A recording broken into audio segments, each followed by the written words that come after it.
Today's guest is Ben Rhodes. He is one of the key insiders of the Obama administration, especially on foreign policy. Today, he's a political commentator and a writer.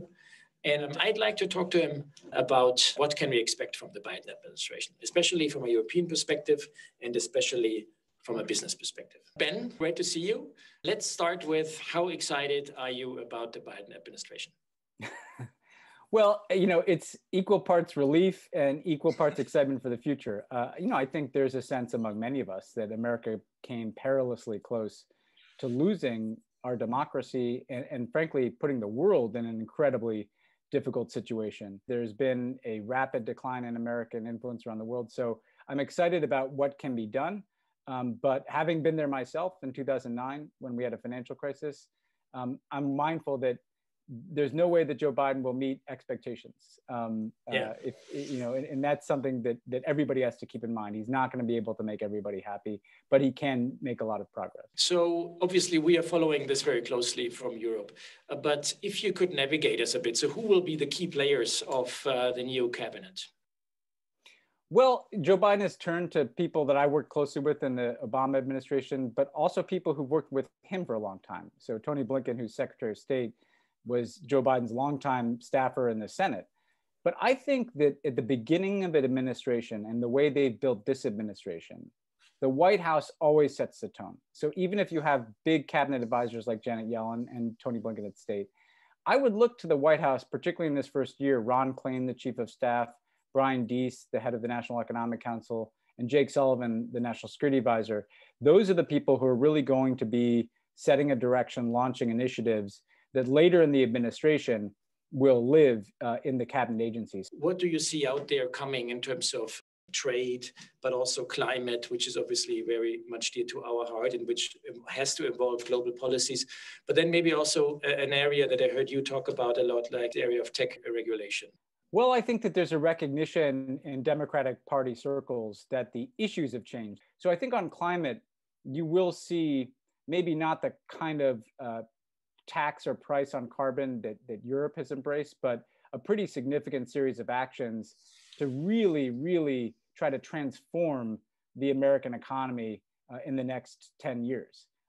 And then on trade, I think this is going to be a very cautious Democratic administration. I don't think you're going to see the ambitious initiatives of TPP and TTIP that you saw in the Obama administration in our second term.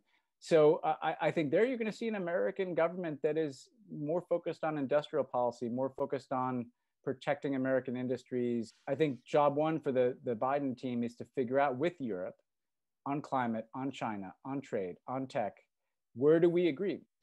In terms of climate, it's interesting that you say there's going to be a lot of investment into infrastructure. Would we see a reluctance or difficulty in the European politicians already is to introduce a price per ton of CO2? We all know it's not ambitious enough, right? But we then always use the excuse that other countries are also not joining that regulation. So we are looking especially for also a strong American push. Look, I mean, Europe is far ahead of the United States in this space in terms of per capita emissions and in terms of regulation. I think the reality is legislative approaches that require congressional support, that involve regulation, that involve pricing carbon, I don't think are going to happen. You have 50 Democratic votes, and one of them is Joe Manchin from West Virginia, represents a coal state. And what can you do? You can put in place, very strict fuel efficiency standards for cars. You can put in place very strict, requirements for power plants. That is possible by executive action. Those things that you describe.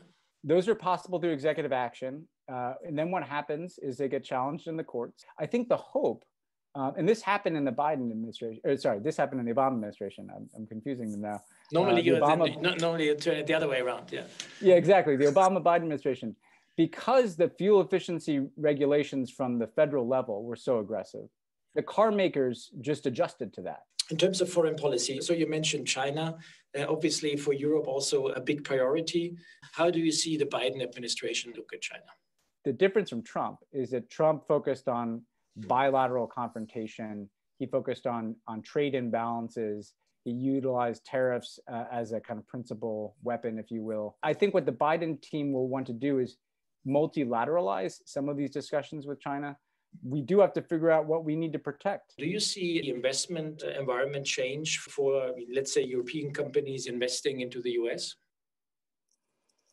Well, I do think to some extent. I mean, if you look at it grows out of what we were just talking about, which is that in some ways, the Biden team is going to pump a lot of money into certain sectors of the American economy. I think the tech companies are going to continue, though, to be seen as kind of a strategic asset for the United States.